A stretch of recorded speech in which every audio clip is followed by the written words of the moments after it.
அம்மா நான் போகும்போது காய்ச்சலாக இருந்தாங்க. இப்போ எப்படி இருக்குன்னு எங்கள் அப்பா எழுதின லெட்டரை சத்தியமாக இன்னும் நான் வச்சுருக்கேன். எங்கள் அப்பா எங்களுக்கு எழுதின லெட்டரை நீங்களும் வச்சுருக்கீங்க. இப்போ ஒரே மெசேஜை 150 பேர்த்துக்கு ஃபார்வேர்ட் பண்ணுறோம். குட் மார்னிங்காக இருக்கட்டும், குட் நைட்டாக இருக்கட்டும், என்னவா கருமமாக இருக்கட்டுமேங்க.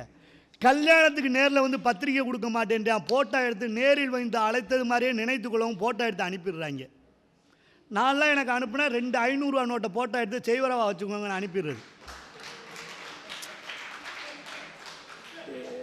ஆமாம், உண்மைதானே சார். ஒரு காலத்தில் சார் இன்றைக்கி கம்யூனிகேஷன், இன்றைக்கி பிள்ளைகளுக்கெல்லாம் சொல்கிறேன், இதை பெரியவங்க படித்தீங்கன்னா அனுபவம். எனக்கு இந்த புத்தகம் எழுதுனதில் ஒரு மிகப்பெரிய இதெல்லாம் இல்லை சார். போன வாரம் ஒரு அம்மா இந்த புத்தகத்தை படிச்சுட்டு 1 மணி நேரம் என்கிட்ட அழுதாங்க சார். நம்ம எப்படி வாழ்ந்தோம்ன்றது அப்படியே உரிச்சு வச்சுருக்கீங்க சார். இந்த பிள்ளைகளுக்கு தெரியலை சார் நம்ம பட்ட கஷ்டம். இன்றைக்கி இருக்க பிள்ளைகளுக்கு காலில் யாருக்காவது முள்ளு குத்திருக்கா? நாங்கள் செருப்பே வாங்கி தர மாட்டாங்க. முள்ளு குத்துச்சுன்னா ஒரு 3 கிழவி உட்காந்துக்கிறோம். காலை தூக்கி வச்சு இந்த முள்ளு வாங்கினே ஒன்று இருக்கும், குத்தி ரத்தம் வராமல் விடவே மாட்டாங்க. அந்த முள்ளு குத்துறதை விட அவங்க எழுத்ததே உயிரே போயிடும். இன்றைக்கி முள்ளு வலி பிள்ளைகளுக்கு தெரியலை, முள்ளு குத்துன வலி தெரியலை. என்னைக்காவது நீங்கள் எப்போ நடந்து போயிருக்கீங்களா ஸ்கூலுக்கு? நான் உண்மையாக சொல்கிறேங்க, அரசாங்கமே எல்லாமே செய்யுது. அதுதான் பெரிய கொடுமை நினைக்கிறேன். ஓசி பஸ்ஸு, ஓசி சைக்கிளு, ஓசி எல்லாமே, சாப்பாடு ஓசி எல்லாமே ஓசினா வலி எப்படி தெரியும்? நீட்டில் ஃபெயில் ஆகிட்டா செத்து போயிடுறேன், +1 ஃபெயிலே கிடையாதுங்க. அதாங்க வகுத்தரிச்சேன், ஃபெயிலே இல்லையாங்க. 10 நாளில் பரீட்சை, 3 நாளில் பரீட்சை. உண்மை நான் இதெல்லாம் ஏன் சொல்கிறேன்னா, எங்கள் காலத்தில் இதெல்லாம் இருந்துச்சுங்க.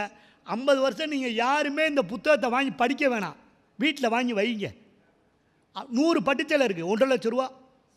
₹1 100 புத்தகம் இருந்தால் என்ன கெட்டால் போயிடுவோம். வீட்டில் செருப்பு 2000 ரூபா, 100 செருப்பு அந்த போய் வெளியே கிடக்கு. கவலைப்பட மாட்டோம். எல்லாமே இருக்குது வீட்டில். ஃப்ரிட்ஜ் இருக்குது, வாஷிங் மிஷின் இருக்குது, எல்லாமே இருக்குது. ஆனால் ஒரு புத்தகம் மட்டும் இல்லைங்க.